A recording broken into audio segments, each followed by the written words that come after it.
2022년 11월 30일, 불과 한 달도 지나지 않은 시각, 뉴럴링크는 쇼앤텔이라고 하는 발표회를 가졌습니다.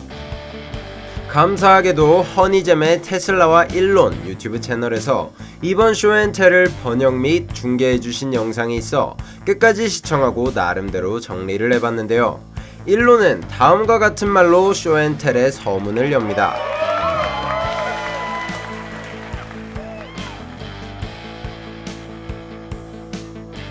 우리가 사이보그를 만들고 있다 하지만 인간은 이미 사이보그라고 할 수 있습니다. 휴대폰이 우리를 사이보그로 만들어주고 있죠. 하지만 우리의 뇌에서 휴대폰으로 정보를 전달하는 것엔 뚜렷한 한계가 존재합니다. 우리의 엄지손가락은 너무나도 느리기 때문이죠. 하지만 컴퓨터와 컴퓨터는 한 번에 몇 테라바이트씩도 정보를 주고받을 수 있습니다. 이것은 우리가 AI와 공존하기 위한 첫발이며 우리가 하려는 것이 바로 그것이죠. 이제 FDA에 모든 자료를 제출하였고 6개월 안에 N1 칩을 삽입한 첫 인간이 탄생할 것입니다.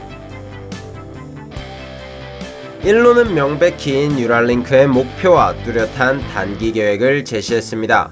그 자세한 방법은 다음과 같죠.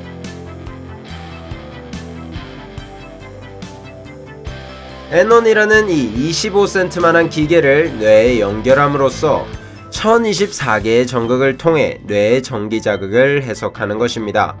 그렇게 되면 더 이상 키보드와 마우스 같은 형태의 입력기기들이 필요하지 않게 되죠. 마치 영상 속의 원숭이들처럼요. Here you can see Sake, it's one of our other monkeys, typing on a keyboard. Now this is telepathic typing. 하지만 이 전기 자극을 해석한다는 일이 절대 쉬운 일은 아닙니다. 천하의 일론 머스크마저 계속해서 계획이 밀리고 있는 실정이니까요.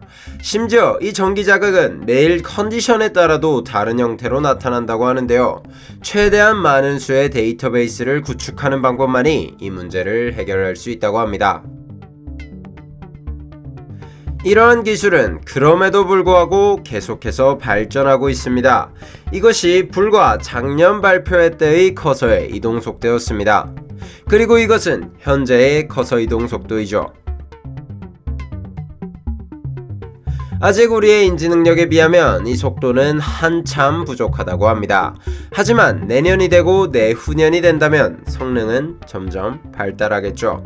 또한 더욱 빠른 입력을 위해 머릿속에 글자를 상상하는 순간 그 글자가 바로 입력이 되는 시스템도 연구하고 있다고 합니다. 그렇다면 이 N1의 배터리 문제는 어떡할까요? 머리에 선을 꼽아 충전한다면 문외한인 제가 봐도 위험하고 우스꽝스러워 보일 것입니다. 우선 뉴럴링크는 수많은 연구 끝에 하루 정도는 사용할 수 있는 배터리를 구현해내었다고 하였습니다. 더 큰 문제는 충전이었는데요.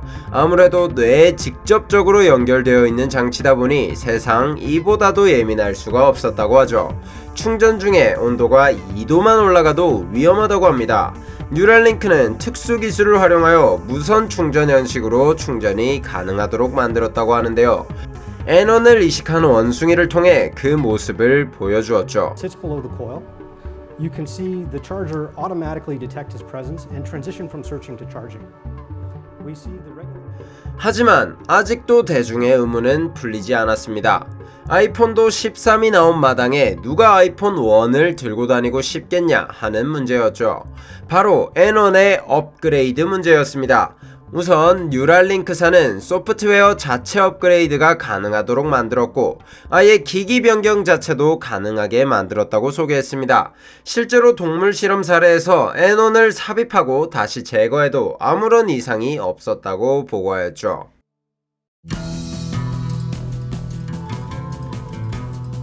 자, 그렇다면 이 소형 기계를 어떻게 뇌와 연결시킬 것이냐? 만약 이 모든 과정을 외과 의사가 진행하게 된다면 엄청난 피로도와 함께 수술 실패 확률과 수술 진행 시간 그리고 경제성까지 모든 것이 부정적으로 변할 것입니다. 그래서 뉴럴링크사는 N1을 삽입할 수 있는 R1이라는 수술 기계도 개발하였죠. 우선 수술 방식은 다음과 같은데요. 외과의가 머리에 피부 조직을 드러낸 다음 두개골에 구멍을 냅니다. 그 후 듀라라고 하는 레이어를 하나 더 제거한 후 뇌의 혈관을 피해 타겟팅해 놓은 지점에다 1024개의 전극을 연결하는 것입니다. 이 타겟팅 지점을 조금만 벗어나게 돼도 문제가 커질 수 있습니다. 그래서 R1이라는 기계를 이용하는 것이죠. R1의 초소형 바늘이 정확히 타겟팅된 지점의 전극을 꼽고 돌아오는 것입니다. 이 모든 것이 걸리는 시간은 약 1시간이라고 바라보았습니다. 오전에 갔다가 오후에 퇴원하고 다시 일상생활을 할 수 있을 것이라 발표했죠. 이 모든 것이 가능한 이유는 이 기기에 들어간 엄청난 디테일들 덕분입니다. 이 기기에 사용되는 바늘은 너무 깊이 들어가거나 움직이면서 주변 신경을 건드려도 안되기 때문에 아주 얇고 또 정교해야 했는데요. 굵기가 머리카락보다도 얇은 것으로 나타났습니다. 그렇다면 이 대단한 기기들로 뉴랄링크사는 어떤 일을 하려고 하는 것일까요? 1편에서 미리 얘기했듯 선천적 시각장애인들에게 환한 빛을 선물해주고 척수가 끊어진 사람들에게 신체의 자유를 돌려주는 일을 하려 하고 있습니다. 시각장애인부터 보자면 그들의 시각피질은 살아있습니다. 단지 눈에 이상이 있을 뿐이라는 것인데요. 눈이 하는 일을 카메라가 대신하게 하는 것입니다. 그리고 시각 정보를 애넌을 통해 해석하여 시각피질로 전달시키는 것이죠. 물론 아직까진 그 정교함이 월등하다고 할 수는 없습니다. 하지만 전극이 많아질수록 해상도가 올라갈 수 있기에 앞으로의 발전 가능성은 무궁무진하다고 할 수 있겠죠. 그렇다면 척수의 연결이 끊긴 사람들에겐 어떤 식으로 도움을 줄 수 있을까요? 척수가 끊어진 사람들은 중간 관리자가 태업한 상황이라고 할 수 있습니다. 뇌선 명령을 내리고 노동자들도 일할 준비가 되어 있는데 중간 관리자가 정보를 먹고 풀지 않는 것이죠. 이때 애넌이 새로운 중간 관리자가 될 수 있습니다. 뇌에서 명령하는 전극을 읽고 척추에 직접 자극을 줌으로써 정보를 전달하는 것이죠. 실제로 돼지를 이용한 실험에선 하체를 마음대로 조종할 수 있는 것으로 나타났습니다.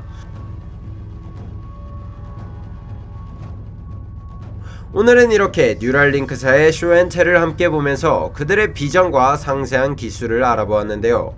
어쩌면 정말 얼마 지나지 않아 신세계가 열릴지도 모르겠습니다. 이상